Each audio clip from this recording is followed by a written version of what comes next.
Hi, I'm Dr. Mike, and this is NFGeeks. Well, this video is a 2-for-1 special.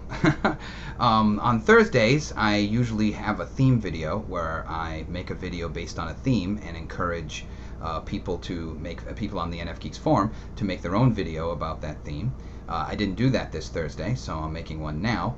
And it's Saturday night, and Saturday night on the NFGeeks Facebook forum is Love and Relationship Night, where we talk about love and relationships. I mean, you know, it's NFGeeks after all. And so this is killing two birds with one stone. I thought because I didn't make one for Thursday, I would make this video as a theme video for people to make their own videos about, and that theme will be related to Saturday night's topic of love and relationships. So, and then that could be discussed. So it's a win-win, I think, either way. And so the topic of this video then, for people to make their own videos about, is love and sadness. Okay, how love and sadness relate to each other. How does love lead to sadness? When have you ever felt sadness because of love, or for love, or from love, or any of those things? So that's this video, and that's what I'm going to encourage people to make videos about, and that's going to be the topic. Now, the reason why I'm making this video, obviously, is that I had an experience today of this about love and sadness, and I thought it would be a good topic to talk about tonight on the Facebook forum. And I also thought it would be a good theme video to make. So, you know, I thought I'd do the two at the same time. So, first, I'm going to talk about my ideas that I have in my head about this that come from my experience, and then I'll talk about what happened to me today and the feelings and everything I had today that led to all this. So, you know, before I got into the humanities, I was getting a graduate degree. I was getting a master's degree in psychology so that I could go and get a PhD in psychology. And I actually went through about half of a degree. I had 18 credits of a master's degree in psychology before I transferred into the humanities. And this is why I'm very critical of the various typology theories that are floating around regarding their research, because I had a ton of research experience during that time, you know, learning how to do quantitative methodological research in the social sciences. So that's why I give them such crap about that. Now, I've talked about that before, but I haven't talked about what I actually studied, okay, there. And what I studied was, and, you know, again, very NF, and this was before I was really into the MBTI. I knew of it and I liked it, but I wasn't like, you know, it wasn't NFGeeks yet, obviously. This was like 10 years ago. And so I was into social psychology. Again, listen how NF this all is. So I was into social psychology, specifically intimate relationships, the study of intimate relationships. Okay, that's very me, isn't it? That, and also cross-cultural studies and how these two things relate. You know, some of it's about, you know, how do somebody from one culture, somebody from another culture have a relationship. But it was really about how are relationships and love viewed in one culture versus how relationships and love are viewed in this other culture. And regarding that second thing, I remember a study that came across my path that I've never forgot. And it was about how Americans and Chinese people connect emotions to love, and specifically what emotion do they connect to love the most. Okay. And what the study found is that Americans connect happiness to love, meaning that when you are in love, you are happy. Love will lead to happiness. Love is happiness. The end result of love will be happiness. And, you know, that's what love is all about. And on the other hand, Chinese people, okay, and you can maybe, you know, expand that to East Asia, you know, Japan, you know, Korea, but the study was specifically the Chinese. Chinese people connect sadness with love, meaning that love is about sadness. To be in love is to be sad. Love will lead to sadness, okay? That was their that's the emotion they chose the most, or at least chose first, which was sadness, whereas the United States, we chose happiness, okay? And this is kind of true if you read myths, like Chinese myths and love stories. Okay, a lot of them, if not most of them, end on such a downer. Okay, they really do. The boy from the village meets the peasant girl on the farm, and they fall in love, and he's pushed off a cliff, and she gouges out her eyes and drowns herself. It's always this awful thing, that takes place. And it doesn't even have to be myth. Okay, I remember the first time I watched Crouching Tiger, Hidden Dragon. I went to that movie because I like martial arts, and I like martial arts movies sometimes, and I like them stupid. That's not the type of film I go to get any kind of intellectual or depth or anything like that. I don't care what the plot is. I just want to see people jumping around and flipping around and going through windows, and that's it. That's all I care about. So the commercials showed this amazing sword play, so I was like, okay, I'm gonna go see this. All right, sounds awesome. So I go. And granted, the martial arts in Crouching Tiger, Hidden Dragon are a spectacle. I mean, they're amazing. But, and boy, I'll never forget this. Halfway through the movie, I'm watching this and I say to myself, wait a minute. This isn't a martial arts movie. This is a love story masquerading as a martial arts movie. Okay, and I clued in. Now, I was so stunned about that because I didn't expect that. I kind of forgot how these Chinese love stories go. And I was traumatized by that movie. I was traumatized an entire weekend because of Crouching Tiger, Hidden Dragon, okay? Because I'm an NF, so I was traumatized. From Friday night to like mid-afternoon Monday, I was traumatized. All weekend, I was sort of just half the time laying in my bed, just, oh God, what the hell did I watch? Really, truly traumatized by it.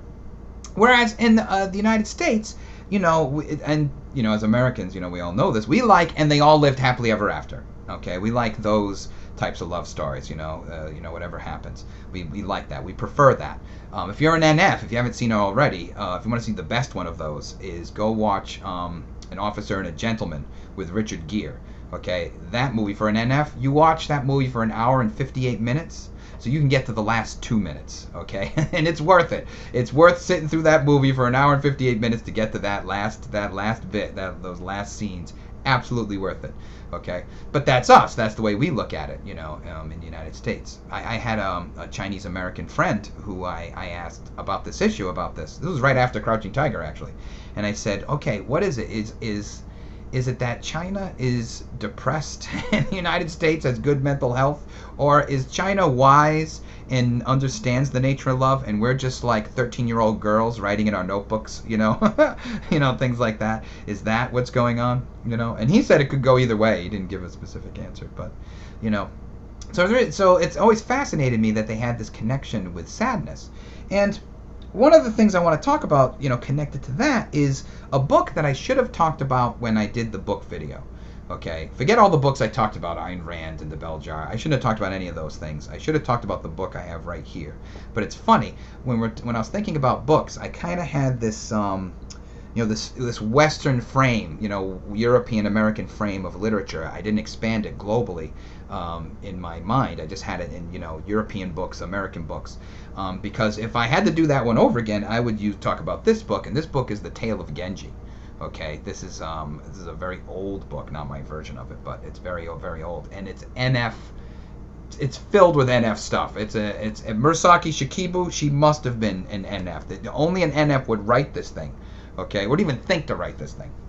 So the Tale of Genji, written by a woman, okay, 1,000 years ago, literally 1,000 years ago, okay, Murasaki Shikibu, and we don't even know her real name. That's like a nickname, because we got to give her some kind of name for the authorship.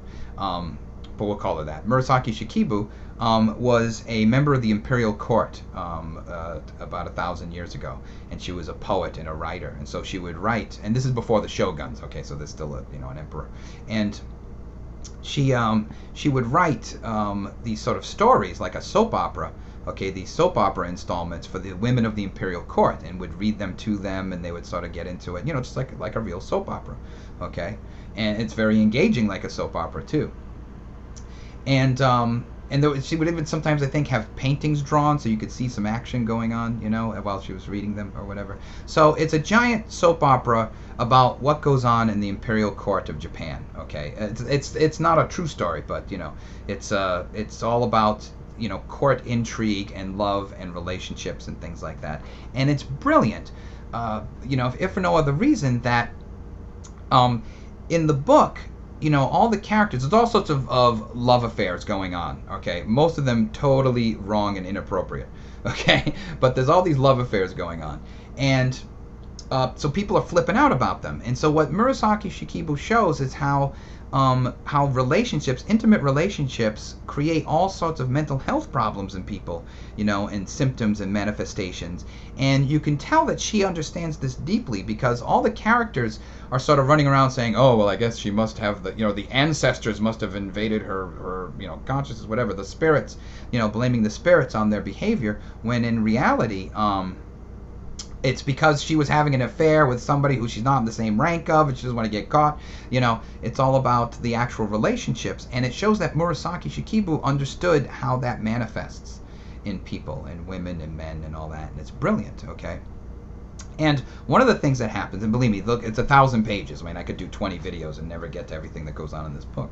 But the main thing that happens is there's a character named Murasaki, and she is the lover and I guess wife of Genji. Genji is the main character. He's a sort of an illegitimate son of the emperor, and he has all sorts of love affairs. He's a player, but his favorite sort of wife is Murasaki. Okay, that's his true sort of soulmate.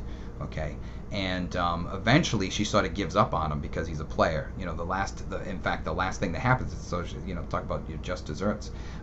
He's accused of impregnating a young woman whom he didn't actually do that to, but he's holding the secret because the person who did it is like his cousin or something. And Murasaki finally gives up on him and all his affairs and becomes a nun, and then slowly becomes sick and dies on him, and she was his favorite, his true love, and then he sort of slowly dies and disappears. You know what I mean? There's not like some tragic where he's jabbing himself.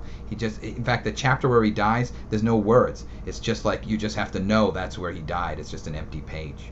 You know what I mean? How you just sort of, succumb to sadness and disappear. So, and this book always fascinated me. This is one of my favorite books. Again, I should have talked about it when I talked about that other, those other books. So, all right, so that's just my idea side. So I want to talk about what happened today and sort of relate it about sadness and love. So today I had lunch with a friend, and we had lunch sort of near, or at least in the same town that the doctor lives in.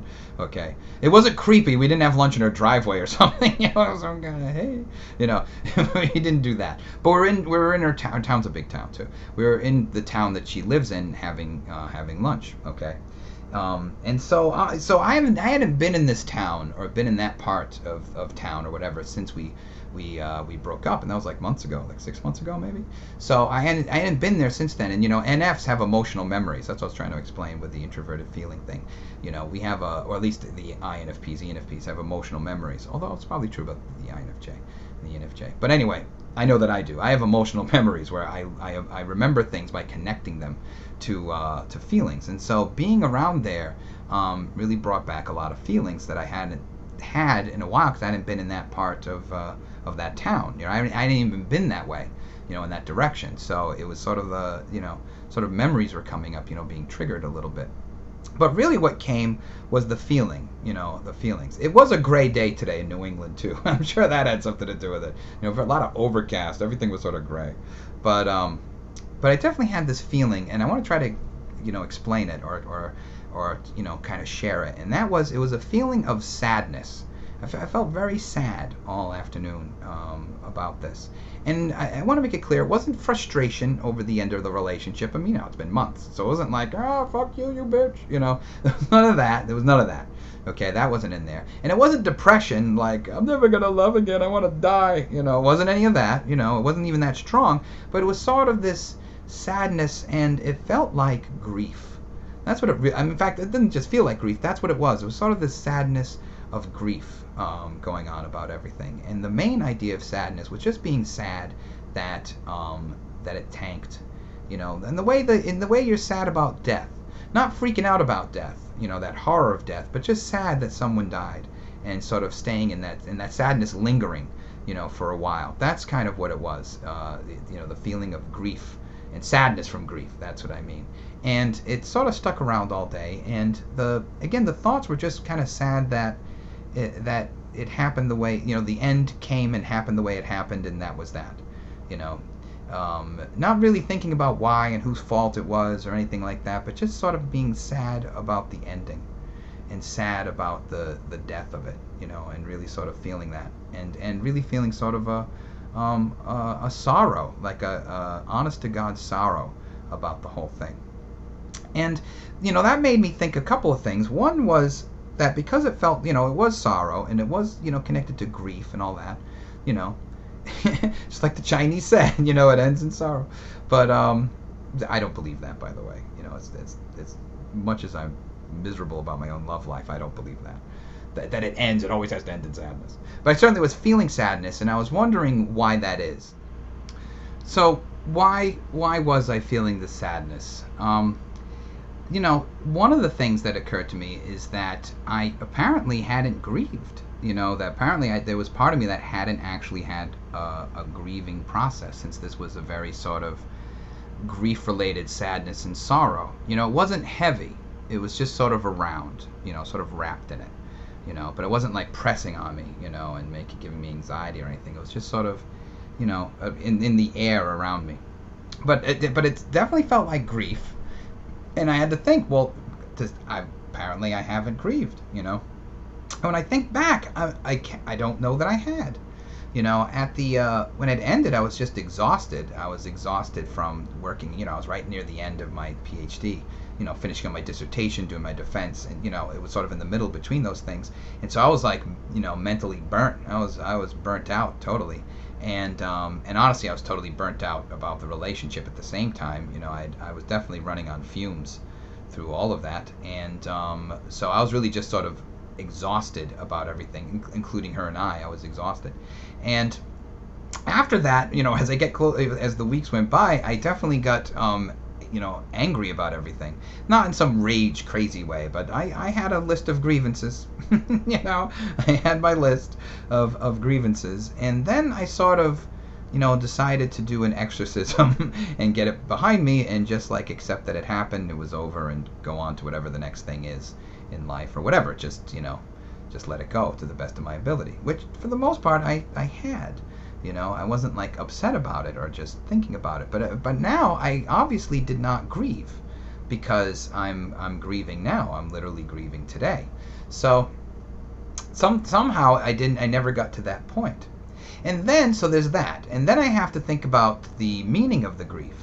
What is the meaning of this grief? Why did it come up today? I mean, obviously it was triggered because I was in a place or in a location where normally I would have been with her, and now here I am, about it, and so that brought that up. But it's more than just that, because the feeling was fairly strong, and obviously some of it comes from the fact that that I still love her, and that I didn't want that to happen. I accepted that it happened. You know what I mean? And I threw my hands up too, but I didn't want it to happen, and that that I was sort of sad about losing her and losing the relationship and losing her presence, and that I would rather be with her than not be with her, and I'm still kind of sad about it. Or I had forgotten that I wanted that, and it came up, and now I remember that, I really would have rather had her in my life, and now I'm having this moment of sadness about the whole thing. I don't think that's a terrible thing.